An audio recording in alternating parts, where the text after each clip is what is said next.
Hello again, Vinyl Community. This is Matt, and again, I know it's been a little while since I've been posting regular videos. Today we have a very special guest right over here.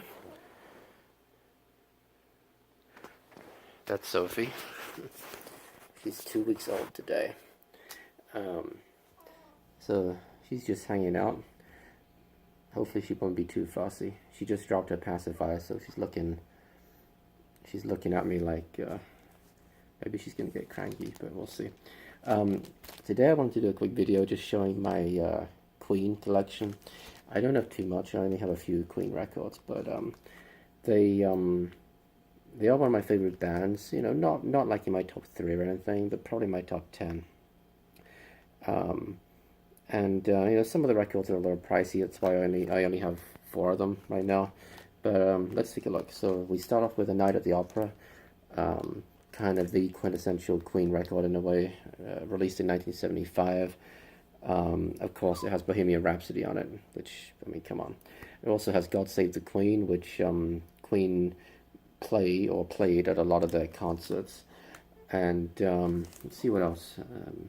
Oh, You're My Best Friend. Yeah, that's probably the other most well-known song that's on the album, but it's just a great album overall. And in a way, this was the album that really put Queen on the map. Of course, Bohemian Rhapsody was a massive hit, not just in the UK, but worldwide. Everybody knows the scene from Wayne's World, of course, you know, the headbanging and so on. And it's still a great song. And in fact, it's been number one more than once in the UK. It was re-released in 1992. Um, I'm not sure the exact reason. It either coincided with Wayne's World, which I think was around 1992. It could have also been coinciding with the death of Freddie Mercury that they re-released it, but it got to number one again in the UK in 92. Next up, I have Jazz. This is from 1978, I believe. This was a good deal. I got this on eBay. Really good find. Didn't cost me too much. And funnily enough, I have seen it again quite recently. A couple of months ago, a Goodwill had it, and it was in pretty good condition. And I would have bought it, except that I already had it, so you know. And this has a number of really great tracks on it as the back. The most famous is probably Don't Stop Me Now, but we also have Bicycle Race and Fat Bottom Girls. Those are probably the three most famous tracks on here. Um, and Sophie's sneezing right now. And yeah, just again, it's kind of an iconic Queen album. And Don't Stop Me Now is definitely one of the better known songs. And I think Jazz is one of the better albums too. Next up, I have Hot Space. This is a really funny album. It's almost sort of Queen going through a midlife crisis in a way by putting this out. It's definitely one of their worst albums, but it does have Under Pressure on it. And you know, Under Pressure is a great track, of course, with David Bowie. Um, but it doesn't have much else on it. I think it has Backchat. Yeah, it has Backchat on it, and Backchat's a pretty good song as well. But you know, it's just a really weird album. They went all kind of almost disco. I think, let me see, this is 82. Yeah, 1982. So really, this is at the tail end of the disco era.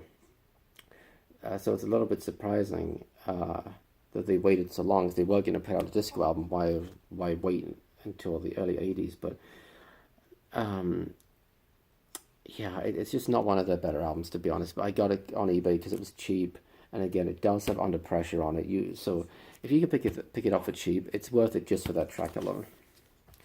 And then finally, the most recent album that I got was The Miracle. I think I showed this in another video. This actually has a few of my favorite Queen songs on it. It has Breakthrough, which I've always liked that song. I've always liked it. Ever since I first heard it on Now That's Right Cool Music 16 in the UK. And there's just something about it. I don't know what it is. It's good to crank up. It's got a good beat to it. It also has I Want It All. Pretty big top 10 hit for them. And let's see. Oh, The Invisible Man, which is a little bit of an underrated track in my opinion. It sounds great on vinyl, you know. But if you're not familiar with The Invisible Man, check it out. Either get the album, look it up on YouTube or Spotify or something. Crank that up. It's a really solid track. So there are some more Queen albums that I'd like to get at some point, probably. I would like to get a Kind of Magic, which is probably one of my favorite Queen albums, just in terms of the track listing that's on it. Yeah, and I wouldn't mind one or two of the later ones as well. Of course, the last one, Made in Heaven, right? Which I think is available on vinyl. Wouldn't mind that, but it's, again, not maybe the best Queen album. And there's one or two of the earlier ones that I would quite like to get to, like Sheer Heart Attack maybe. But this is fine for now, these four. And yeah, Queen, what can you say? Great band, right? You gotta have a few Queen albums. I don't have any singles by them, and I do not have any CDs either. I do have a number of CDs that have, like compilation CDs that have some Queen tracks on, but I don't have any actual Queen albums.